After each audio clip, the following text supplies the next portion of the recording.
Hi everyone, welcome back to my channel. Today I wanted to talk about how I broke my fast when I did water fasting. So for anyone who is seriously considering fasting as a standard practice while they're going through chemotherapy, or really anyone who decides to incorporate fasting into their normal daily routine, whether you're going through chemo or not, if you are fasting for more than about maybe 24 hours, it's real important to understand that you're not supposed to just go back into whatever your previous meals were immediately after you have given your body that resting state. If you had bad habits previously and just ate whatever you wanted to eat and you decide to do a fast, you don't want to come off your fast and go back to whatever those bad habits were. This is an opportunity for you to really focus on reintroducing key nutrients into your body. Your body has had this time to somewhat repair itself, to go into the starvation, protective mode. And so coming off of a fast, you want to go back into eating with making this conscious decision to be healthy, to eat healthy. So focus on key nutrients, reintroduce key nutrients into your body to give your body what it may be lacking, or what it may be desiring at this point as you reintroduce food into your system. So how did I break my fast? Number one, I focused on key nutrients. The second thing that was important to me was starting back slow and easing back into, eating food. So I didn't stop my fast and immediately go out and grab something big and heavy, like a big, soul food meal or a big comfort food meal. I went back into eating slow, and I actually started with a liquid nutrient first. So I always broke my fast with low sugar, liquid key nutrients first. I did it this way to keep my insulin levels down. I didn't want to spike my insulin levels immediately. Anyone who's going through a cancer diagnosis probably has studied or heard or learned at this point how cancer can feed, how sugar can feed cancer. And so although I didn't cut sugar completely out of my diet, I definitely decreased the amount of sugar I consumed, especially when it came to refined sugar. And so the sugar that I did have, it came from natural fruits, from things that we grow, things that God has already placed on this earth. But even when I was coming back off of the fast, I made sure that I kept even those natural sugars low as well. And so it came off. And where I'm from, we have a juice bar here called Clean Juice. It's a organic juice bar that focuses on juicing, smoothies, and other healthy meals.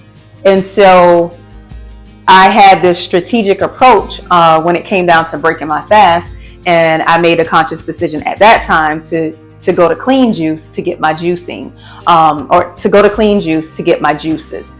I wasn't juicing at the time when I was going through my therapy. However, now where I am, I make my own natural juices myself. I know, my own recipes. I have my own ingredients that I put in things. But at that time, I would go to Clean Juice.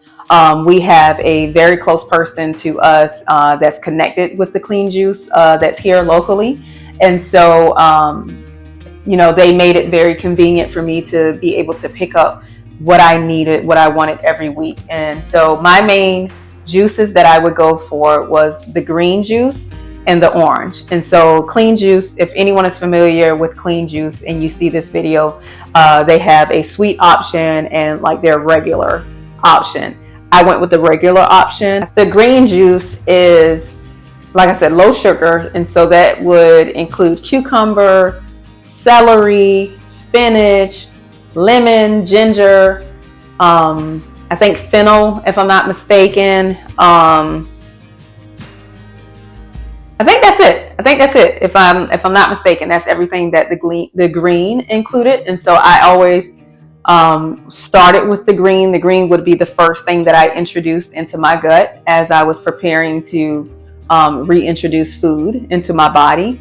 And so I would drink my green juice, and maybe about an hour later, I would then drink an orange. The two, I would get two, so the green and the orange. The orange consisted of carrot, pineapple, turmeric, and orange juice, if I'm not mistaken. And so that would be the second. And so that at that point, of course, my sugar index would go up, of course, with those natural juices. But I was going for the vitamins that these had in it. So as we know, orange, pineapple, all that stuff is high in vitamin C, vitamin A. And so I was focused on reintroducing those key nutrients back into my body first. After I had consumed the orange, I would wait maybe another hour or so. If you watched the previous video, then you would remember that most of the time when I broke my fast, it was later in the day. And so like when I'm saying like this timeline at this point, so I'm having juices kind of like later in the afternoon, going into the early evening time frame. After I would do the orange drink, about an hour later, my next meal that I would introduce into my system would be a good, healthy salad. And when I say salad, we're not talking about the iceberg lettuce that doesn't really have any nutritional value. Like I'm going for spinach, I'm going for kale, I'm going for sprouts on it. I'm going for a fermented vegetable. Sauerkraut was my, vegetable of choice that I would like for the probiotics, because we want to introduce the good bacteria back into our body, into our system, into our gut. Loaded with cucumbers, tomatoes, olives. I mean, I love vegetables, and so I would load my salad down with, the best of the best, and then kind of top it off. Because I don't have to have salad dressing anymore. When I was pregnant with my daughter, I went through this, I guess pregnancy phase where I didn't actually like salad dressing. I just wanted my lean protein and my fresh vegetables, and like maybe a little bit of like organic vinegar on it, or maybe a little bit of oil sometimes, but most times no. And so I'm still that way till this day. I don't really care for salad dressings. And so I top it off with like a red wine vinaigrette, or, a balsamic vinaigrette on it, and that's it. And by this time, like I said, we are into the evening hours. Sometimes I would go to bed and like just kind of leave it right there. So it wasn't like a big, strong break in my fast. Like I said, I was very careful about what I reintroduced back into my system, and very conscious of introducing nutrients, key nutrients first. If I was still hungry, sometimes I was, sometimes I wasn't. The next meal of choice after I had a salad would probably be like a soup. I was really big on doing crock pot meals for my family at that time, just to kind of stay ahead of things and not like, be completely worn out after I had chemo and then have to cook, which I don't have to cook, or didn't have to cook. My husband prepared meals. One of my best friends brought meals over every week, so it wasn't necessarily something that I had to do. But I made it a point most weeks to put in a nice vegetable soup in the crock pot. And so again, I'm coming back off of the fast, doing vegetables, the raw vegetables first, and then going into a nice vegetable soup. And the vegetable soup sometimes would have a nice lean protein in it, such as like a ground turkey, or a grilled chicken or something like that would be in it as well. I didn't want to like go into juicing and stay into juicing the full day, because I did want the option of being able to chew food, and our saliva, like the saliva helps with breaking down food as well. And that's kind of like how my brain operates when I'm thinking about the science behind things. And so, I did, like, I guess pay attention to that. I don't know, that's probably not important to anyone else, but I guess you can do it if you wanted to just juice all day and then go into meals the next day. It's totally up to you. But again, the main point is to know to start, like I said, slow, and start light with whatever food decision you decide to make. Now, like I said, if I did have another meal that night, it was the soup. At that point, I was pretty much done for the day. And so the next meal would be breakfast that Thursday morning. So that Thursday, I would start my breakfast off with like Greek yogurt with fresh fruits, fresh berries. I was big on fresh berries, so strawberries, blueberries. The more color, the better the Greek yogurt would be, or the better parfait. I guess that's, yeah. So I basically would make a parfait and load it down with, all these fresh fruits and drizzle some honey on it. And sometimes I'd add some granola to it as well. And that would be my breakfast. At that point, I'm on my normal schedule. And so I didn't necessarily have like, well, an hour later, I would eat this, or, you know what I'm saying? So at that point, I would eat whatever, whenever I was hungry again. And at that point, I would go into what I felt like eating, which would be some type of solid lunch at that point. And most times it would be whatever the meal of the week was that my best friend brought over. And I would just kind of go and continue from there. And at that point, I made a conscious decision to continue to eat healthy throughout that whole chemotherapy journey. And so even when I wasn't fasting, I was still very aware of what I was putting in my body and very conscious of making sure that I was choosing healthy options. And so I went back into eating, full-blown meals at that point, but my meals consisted of raw vegetables, steamed vegetables, lean proteins, so salmon, like I said, chicken, turkey. I did not do a lot of red meat at all, and I did not do a lot of shellfish at all. That was a conscious decision that I made. It was foods that I decided to cut out while I was going through chemotherapy as well. And I'll probably share something more about, what foods I decided to cut out and why I made that decision. But for right now, we're talking about the foods that I reintroduced with after the fast. And so those are the main things that I brought back in. And that's kind of how I continued my, my new healthy diet, my new healthy meal plan that I was following at that point. And so, like I said, it was a commitment that I made, and I was headstrong into following and standing on that commitment. Okay. And so next, the main thing I'll tell you at this point is just understand that you want to start with the key nutrients, and you don't want to go, like I said, off of the fast and go right into an unhealthy, high fatty processed meals. So try to avoid, if possible, going out and getting fast food.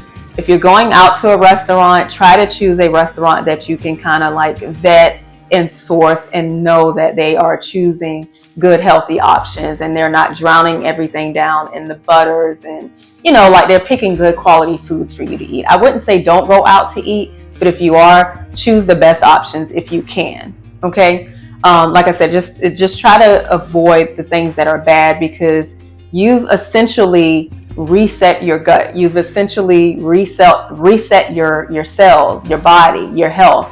And so you've made that decision to commit to this fasting. Now make the decision to commit to putting back the things in your body that's going to help you repair the damage from the chemotherapy. Chemotherapy damages the good cells and the bad cells. So let's put foods back in our body that's going to help repair that damage. Let's make it to where, again, going back to one of the previous videos, where the side effects are minimum, because your body is in such a healthy, strong state and is able to rebound so much faster when you're putting in the fuel that it needs, the healthy fuel that it needs, and not the crap. Stay away from the crap. That's the main thing I want you to know with this. Regardless of what decision you decide to make in terms of what you want to introduce in your fast, when you break your fast, it's totally up to you. Just make sure that you are being aware of what you're putting into your body, and be like I said, be committed to making the good choices. This is your chance to take control of your journey, of your treatment plan. And so you take control by controlling these things that you can control in terms of what you're putting in your body. You can't control the chemotherapy option, so to speak. You can, because you can refuse to get it. But if you made that decision to get it, then let's make a decision and take total control in what you're putting in and how you're refueling your body. I'm telling you, you're not going to regret it. It's going to be one of the best decisions that you make. And you're going to see the results, and you're going to feel the results as that week progresses, and you get days and days away from your treatment day, and you rebound quick and you're up and about, and everybody's like, what? You're going through chemotherapy? It doesn't seem like it. This is what I believe is what's the turning point in being able to witness those type of transformations with people who, go through a cancer diagnosis, go through treatment, and they don't look like what they've been through. I think it has a lot to do with, like I said in the previous video, fasting and prayer. And then I think the other big key component of that is what we're putting in our body. So just to recap, breaking my fast, how I made that decision. I focused on key nutrients. I focused on starting slow, not going fast, starting light, focused on low sugar initially. And like I said, I just made a conscious decision to make sure I was choosing like the best quality, healthy foods to put back in my body to refuel my body. Again, I will say this. Anyone who is also making the decision to fast while they're going through chemotherapy, if you've made the decision that you want to commit to doing water fasting as well, then make sure that you talk to your doctor, your provider, your care team, and bring them in on this. Let them know what you plan to do. Let them know how you plan to reintroduce the foods and all of that. They're probably not going to be like into it the way that you are. But again, it's good to have them aware of what you're trying to do so that everyone can monitor you and make sure that your body is tolerating everything okay and you are doing fine. Okay, guys? Well, that's all I have for today. Hopefully this video helps shed more information into, just like I said, how I came off of a fast and the importance of having a system in place when you do come off a fast so that you don't put your body into, a worse state when you're, fasting and making this decision to not consume anything for a certain amount of time. Like, hopefully this, can help someone at least research more. Again, if you don't decide, right now that this is the best option for you, share it with someone else and let them make that decision for themselves. Okay, so like, comment, share. If you are going through this or if you are making the decision to go through this, if you have any other questions, you can drop it in the comments and let me know, your journey as well with this whole fasting, water fasting, and chemotherapy and the benefits that can come from it. Okay, guys, thank you so much. And I'll be back with another video on the specific foods that I focused on when I came off my fast and when I was going through chemotherapy. All right. Thanks, guys.